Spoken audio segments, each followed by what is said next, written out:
Good morning. This is a Blaine's World webcast that can be found each week on Facebook, YouTube, and LinkedIn. You can also get information about us and listen to us on Spotify, Apple Podcasts.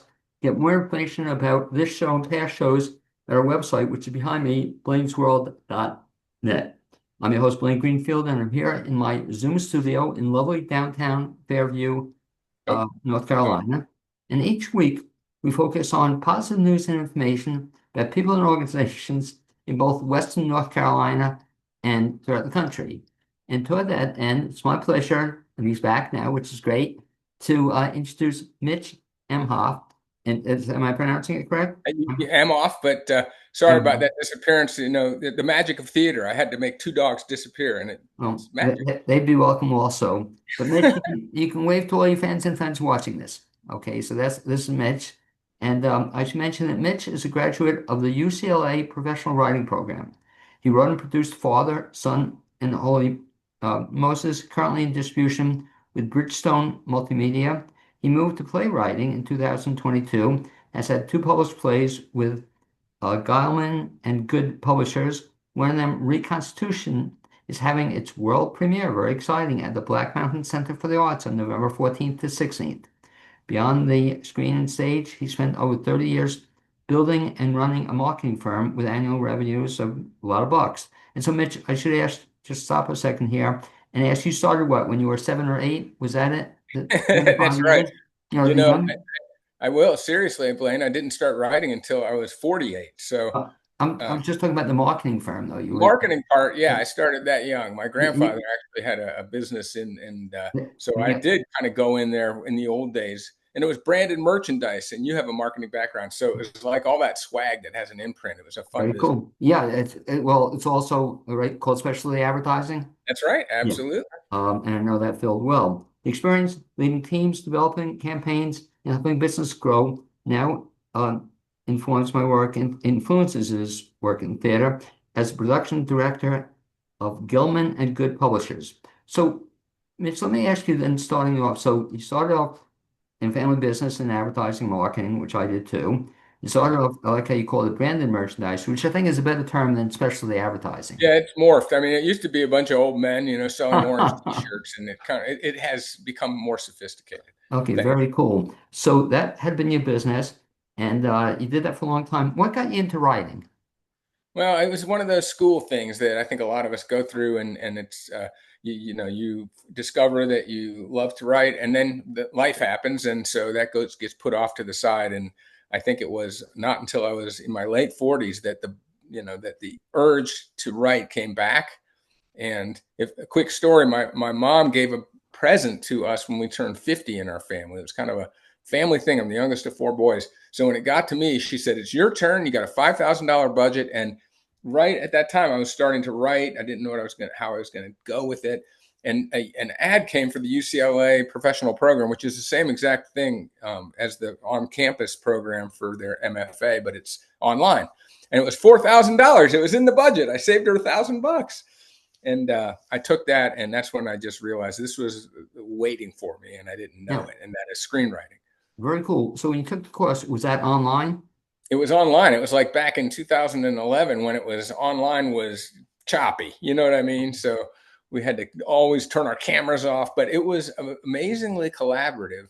And um, fast forwarding, and I wrote 17 screenplays, but um, it's lonely. I mean, it's lonely not just as a writer is typically lonely, but it's lonely because there's not a lot of collaboration when you're a screenwriter. You turn in your script and you're done. But in plays, it's so collaborative. And that's, I know we're going to get there, but that's why I moved from writing screenplays to stage plays.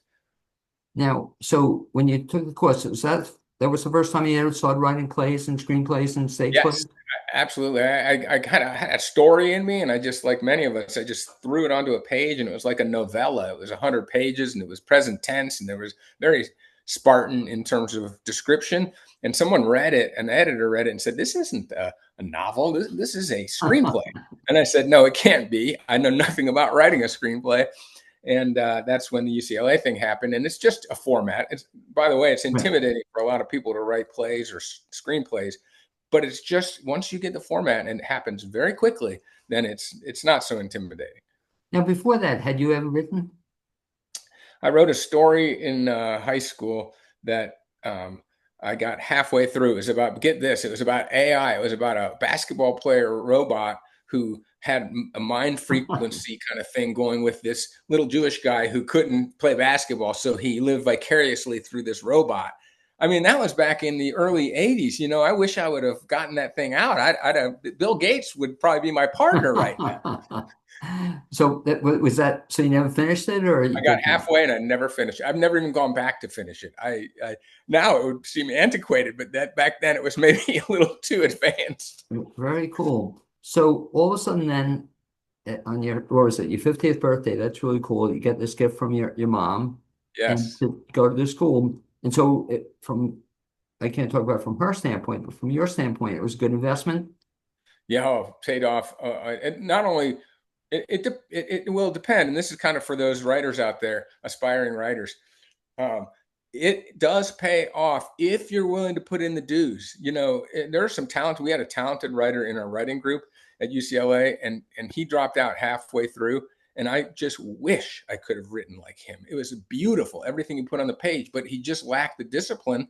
And if you do have discipline and you're going to wake up early, if you have a day job and you're going to write before you go to work, and you do it every day, it can pay off. And that's a lot of what they taught us, is the not just the craft, but how to structure, you know, your writing career.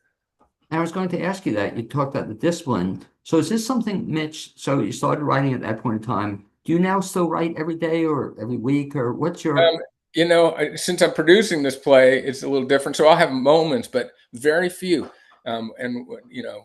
I've written as much in the recent years as I had when I first started, meaning I crank out 2 plays or screenplays a year usually, and they're each taken. It's very structured, 250 hours of time. I do index cards, I do outlines, I do beat sheets, and maybe I do too much. But you know, and then you sand it and polish it and sand it and polish it, and so it takes time to create these. But you know, think about that, Blaine. If you write 500 hours a year and you have a day job, then you have got to sit down in that chair and you've got to crank out 2 hours a day. And you know, you I got to was do going, it over time. I was going to ask you, are you kind of writer then? Do you get up every morning at 7 o'clock or 5 o'clock and write 4:45, 2 hours? Do you really? 4:45 when I work. Now I retired, so now I can get up at 6 and still do 2 hours. But yes, I do, and I have found that writer's block, to me, is a myth. That doesn't mean I've written some really crappy pages on certain days when I didn't feel it, but I wrote them anyway. And you know, I might go change them, or I might feel better about them the next day, or edit them, or whatever. But there's no such thing as writer's block. If you look at a blank page, fill it up. It doesn't matter if it's a vomit draft, just fill it up. So you'll write what, 2 hours a day? 2 hours a day is my norm. Yeah. Do you ever go beyond that? No, because then it becomes counterproductive. I've found. Now, maybe that's not true for everybody, but since I have always had, you know, pretty much a full time other things to do, um, when I've like a Saturday when I've written 4 or 5 hours, I feel like it just goes downhill fast. And maybe that's because I'm not used to that. It could work for others, but for me, it's like counterproductive. Now, for any would-be writers out there too, when you write, like you mentioned, you get up in the morning, do you set an alarm to get up? I don't have to. I just jump out of bed. I can't wait to go write. Do you really? I mean, but do you usually wake up first thing in the morning to write? Yeah, yeah. I just wake up. I don't set an alarm. I haven't set an alarm in years. I mean, but I mean, I didn't tell you this because it's the embarrassing part. I mean, I go to bed at 9 o'clock, but you know, that's so I get my rest and I'm ready to go by 5 o'clock or 6 o'clock. That's not embarrassing. That's very cool. Yeah. In terms of when you get going, so we'll talk about the play that's upcoming, but do you have like several projects in that you're working on now, also in addition to Yeah, the one I play? do. You know, and I'll mention my publisher, Gittleman and Good Publishers.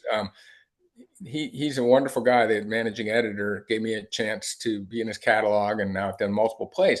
And he asked us to write a 10-page short to go into a promo that he's doing.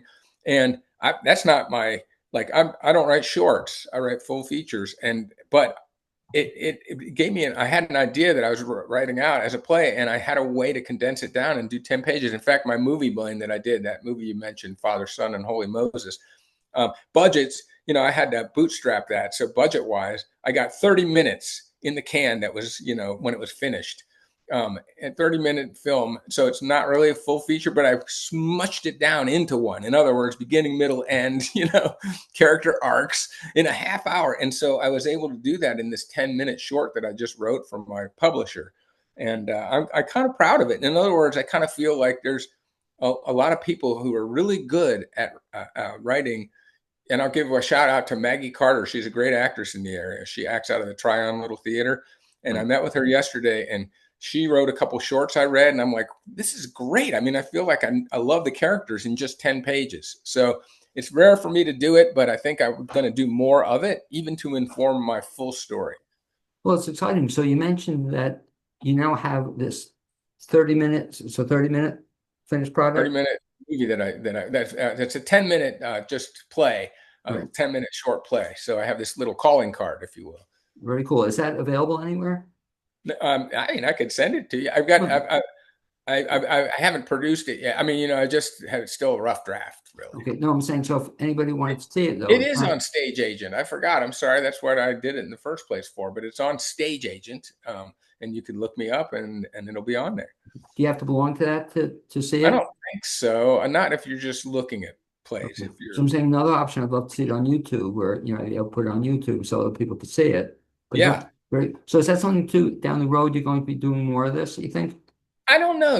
Really, what I'd love to do, Blaine, is just. I'm so glad you asked me so many questions about writing. That is my passion. I can produce. I'm I can producing tell. now. It's important. It's a means to an end. You got to, and we were in business, so that's what you got to do to get to sell products. But my passion is writing, and it, I have met a lot of people through this process in Black Mountain, which has been amazing. And I would love to take some of my work and have other people produce it because they're good at that. That's what they do, and there's some amazing theaters around. So I'm hoping more of my plays will be performed locally. Well, interesting you say that because in addition, and that's why I love theater folks so much, you have to do so many other things. So you wrote the play, but you mentioned before, so you're actually producing this now? I'm producing this. And that's kind of the Black Mountain Center for the Arts has a pretty cool opportunity for people to produce a work. Now, usually it's somebody else's Right. writing, but I brought it in as a pair. And so because I produced that movie and because I worked in business so long, and this too, I know how to produce things. I know how to get something delivered. And that's what I'm doing right now. But it's because I'm wearing that hat. But you're right. I'm also the stage manager. One of our actresses, who is the assistant director, I told you prior, but Georgia Bourdin, she is the stage manager slash assistant manager, and now she's one of the lead actresses. So I am the stage manager. I'm going to do the lights. I'm the producer, and I was the writer. But that's okay. That's what I love about it. It's such a family thing. Well, had you ever done that before, Mitch? So even producing stuff, had you produced it before? Just a film and but not a play. Now I was a stage manager for a really cool play in Nashville, Tennessee, and that's where thankfully I got when they asked me to do it, I didn't even know what a stage manager was. I said, I'll do it, absolutely. What is a stage manager? And then you know so. And I think film, even though it's a different medium, I think does have enough similarities that you understand that on the set you got to have this collaborative effort.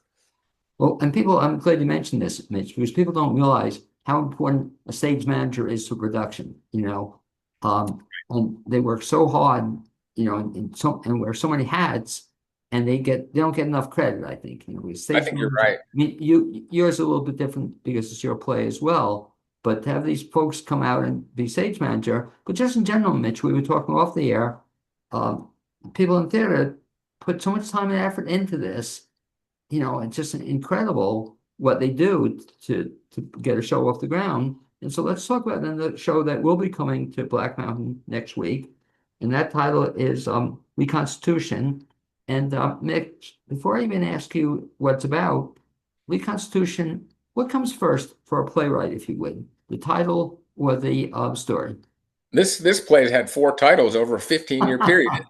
When I mentioned I wrote that 100-page novella, this was it.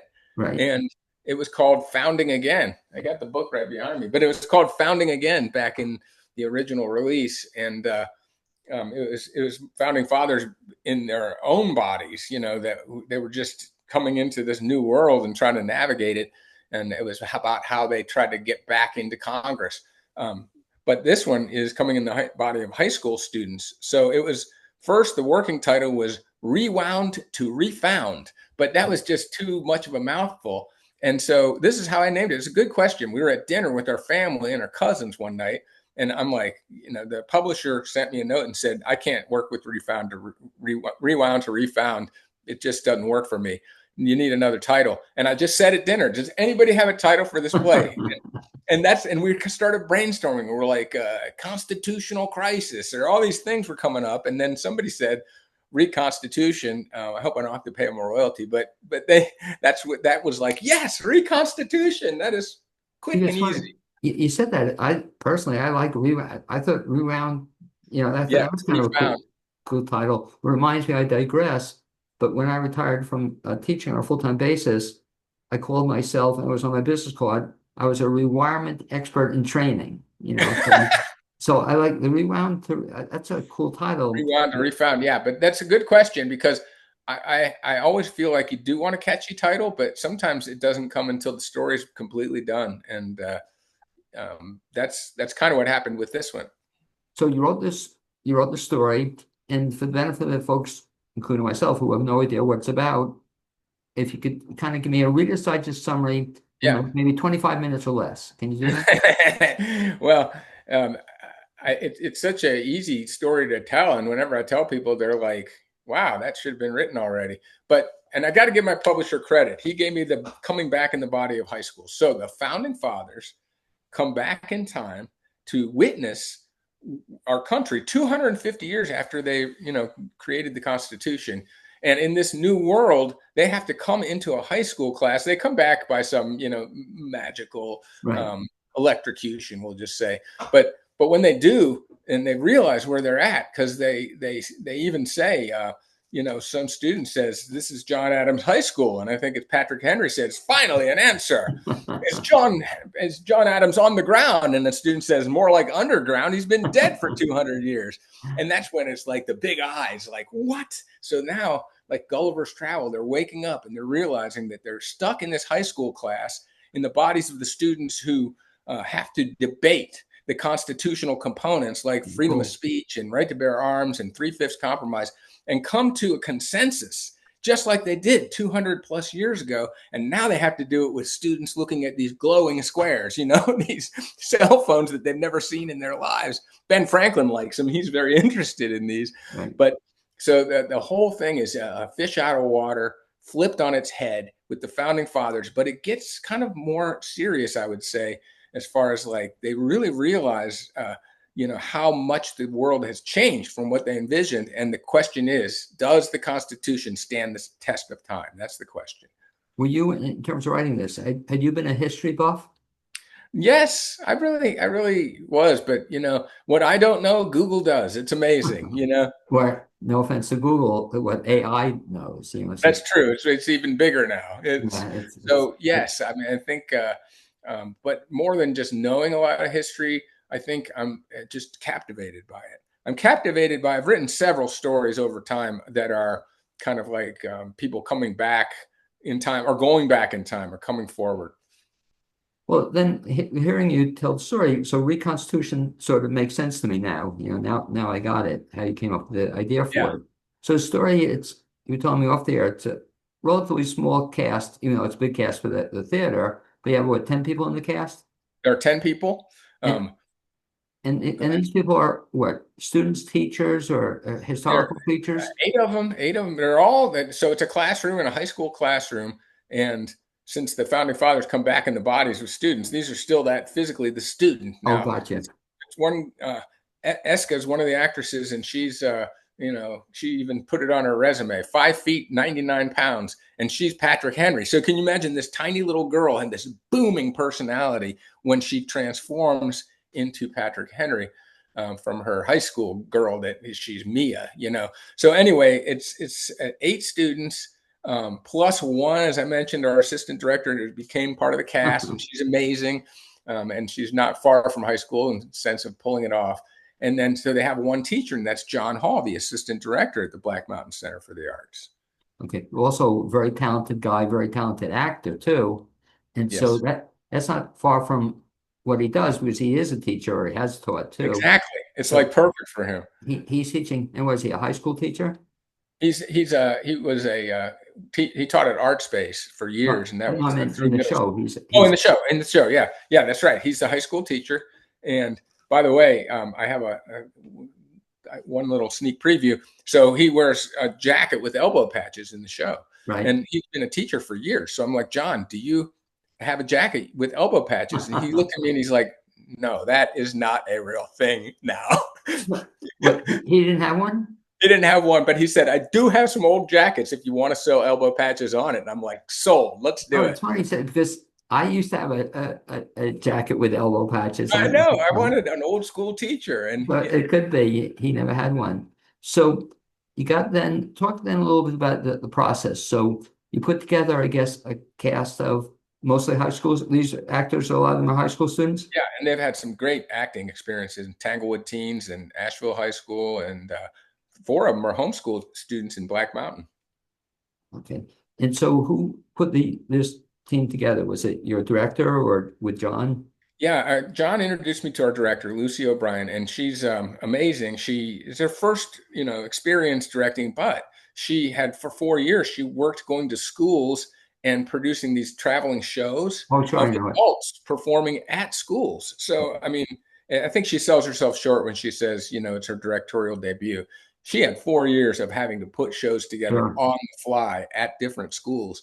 So she is amazing with these kids, and she's she's a millennial or maybe just on the cusp of Gen Z, and she can relate to these kids so well. Where like I would say, no, don't say it like that. Say it like this. But she's like, what is Patrick Henry feeling right now? And I'm like, yeah, that's a much better way to do it. What people don't realize, and hopefully you'll share this, is how much time and effort people put into this. So, for example, you're opening next weekend. It hasn't been a long process. How long have you been in rehearsal for this? Just 4 weeks. I mean, it'll be a 5, 6 week rehearsal runway.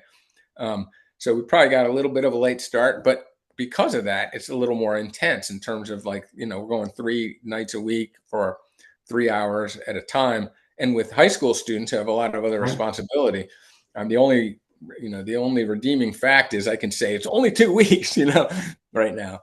Well, and I hope people realize that. So put all this time and effort into something that's only going to be one weekend, three shows.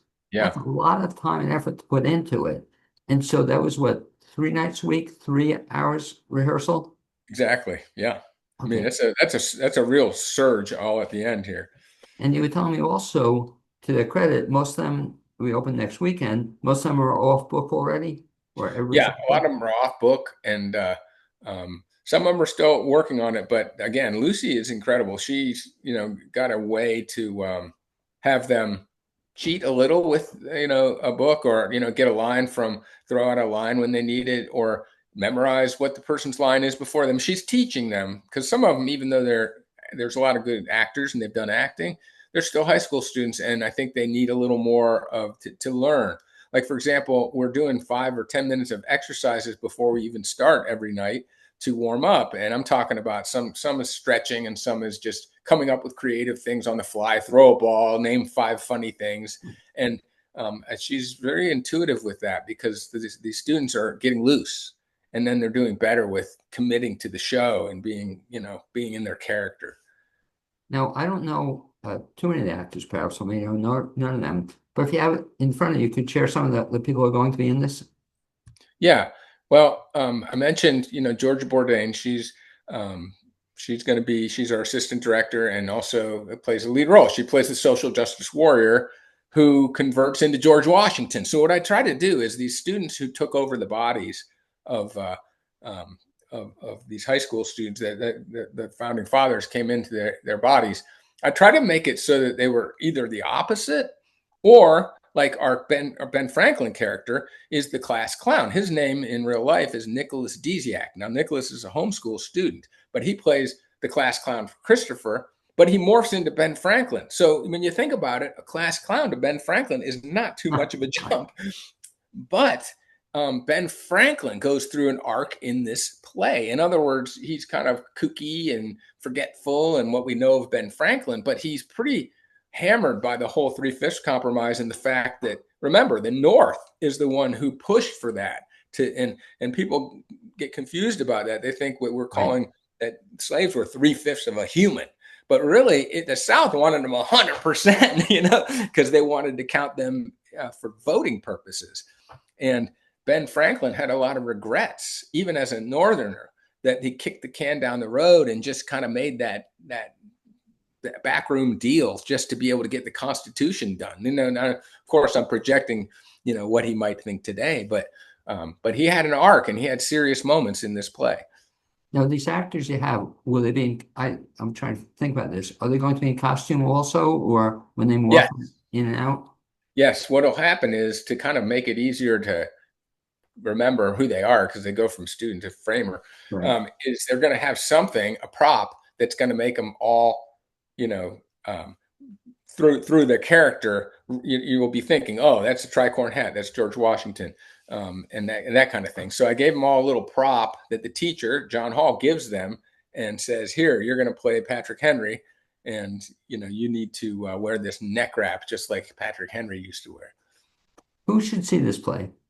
It's great for families. I mean, we've had this. One of the sisters of one of the actresses is here, and she comes to play rehearsals, and she's probably 10, and she's loving it. And Oh, really? she Cool. already was acting, but she's now kind of wants to become an actress because she's so inspired. It's really good for family, because think about it. It's about our history and Constitution and debating it, and there's a serious conversation. But I think anybody from anybody in school, first grade up, I think could appreciate it. I really do. All the way to people who are, are seniors that just love our country. And by the way, it's not politically, there's not one side or the other. I try to put it out there and let people kind of come to their own conclusions, like a good play should. So there's a debate, really, and a Sunday we're doing a talk back at the end of the play on Sunday, so it might be kind of cool to go then to hear our director and myself talk a little about what was in our head when we put it together. So you're saying age-wise, then it'd be okay if I see it? Yeah, yeah, absolutely. I was going to say, my contemporary friends, I'm like, you're welcome to come as long as you don't snore in the theater. You're welcome. Is that it? That's the criteria. So the benefit also, the folks who don't know, it's a really cute little theater at Black Mountain. But one nice thing is if people come to it, it's a great place to go for dinner, either before or after. Sunday, I will oftentimes do that, see the play. I don't know, have you eaten in some of the restaurants in Black Mountain? Oh gosh, yeah, it's amazing. That town is like one of the most fun, welcoming towns around. So the play opens and for just three short, I mean, that's a really short run it's going to have. Do you see what after the play ends its run? Do you see it having legs, or who should the play go out to? Do you think in the I mean, future? I hope so. I think it's a unique story, and I think of Hamilton, and of course, I'm not comparing this story, Not but I yet. think how intriguing it is when we look at our founders' histories. And oh, there's that story about Mary Todd Lincoln. I don't know if you've heard that story, but in Broadway, where it's Mary Todd Lincoln after Lincoln dies, they do a story about her life after Lincoln dies. It's kind of sultry, but anyway, the idea is, I think this could play well as a universal theme, because it really affects everybody. And not only that, the Constitution. I mean, think about just today in the political landscape. I mean, it's as controversial today as maybe it was 250 years ago when they wrote it. So I think it's very pertinent, and I think I could see it getting legs. I'd love for it to. And But I see it also being great for high school productions or this piece, yes, high school. A that's right. fantastic concept. How did you come up with the idea for the play? Well, I mean, I think it was, again, my director or my publisher suggested them coming back in the bodies of high school students. And then it was just a light bulb. It's like everything kind of came together. And it's funny, as a writer, when you have to rewrite something from the studs, it's pretty depressing. I mean, you're like, wow, I had this thing finished, and now I got to rewrite it, not just tweak it. I got to go back and rip it out and rewrite it. And this is when I was glad to do it, instead of them being just coming back in their own bodies in a modern city as a film. Now it was them coming to high school history class as a student. So started from square one, but I was calling upon some of my inspirations when I wrote it before, and it was just I couldn't write fast enough to or type fast enough to get it out. Does that happen to you as a playwright that after you finish the play and you've had several other plays beforehand, do you then revisit it and want to change it, or do you change it ever? Yeah, I mean, I have a writing group, and every time somebody gives me a great note, one just an example in a film I wrote once, somebody said, instead of having it be the guy's girlfriend, you ought to have it just be his wife. And the worst feeling in the world was when I said, he's right. And now I've got to go back and change everything about this film because, girlfriend and wife, big difference. But So it was, but it always seems to be pay off, Blaine, when I do. I always seem happier with the result. Now, I'd say out of all the stories I've written 17 films, I've written 5 plays, that I probably have, really gone back and done a rewrite from the studs for maybe 5.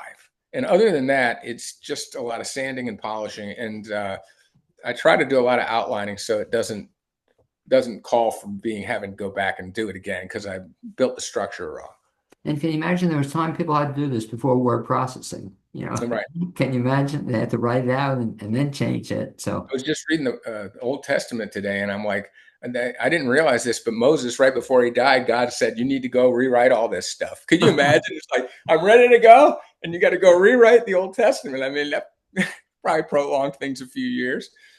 just a bit. Mitch, to recap, let's just talk about the fact that so it's going to be next Friday, Saturday, Sunday. Dates are what dates? I don't have in front of me. It's 14th, 15th, and 16th, Okay. 7:30 p.m. on Friday and Saturday, the 14th and 15th, and 2 p.m. on Sunday. And And that's at and the there's a book. site you can go to see and get tickets as well. And if you share that, Yeah, absolutely. It's easy. It's Black Mountain Arts, blackmountainarts.org/theater. and And, nice thing about the theater too is that wherever you go, seats you'll be able to see the play. It's a little theater. And each seat will be a oh, good seat. absolutely. I mean, when I saw plays there, Blaine, I felt like I was part of it. And that's what we want. We want people to feel like they're, literally living through this with us as it goes through. And by the way, theaters, Theatre on the end. The correct way of spelling it. Right. And lastly, Mitch, if I can ask you, so after we get through next weekend's run, anything on the drawing board that you can share or the next play coming up? Yeah, I've got, I'm starting to write more plays that are made for high schools. Um, and I've got one, it's funny because we talked ahead of time. I've got one that's about AI. And, but it's not, because a lot of stories are coming out about AI, but it's a human story. In other words, the AI robot is somebody you love. They're still the antagonist in the story, kind of like if you remember 2001 BC, how, open the gate, Hal, and that was like the first AI story, if you will.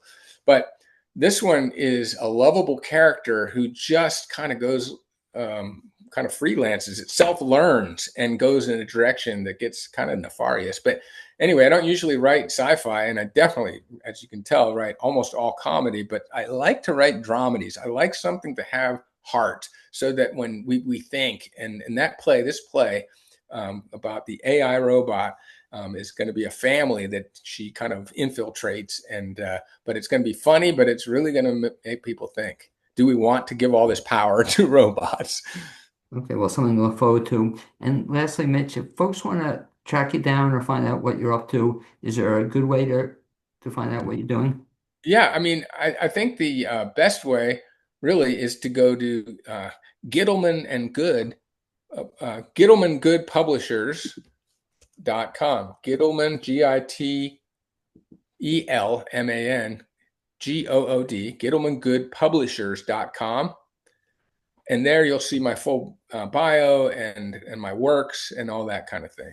And they can reach you through there as well. GittlemanGoodPublishers.com. Yes, absolutely. They can contact us, and um, I'm the production director there and helping writers get productions like I'm doing in Black Mountain so that they can, have when we sell our plays to the high school market that they've been battle tested.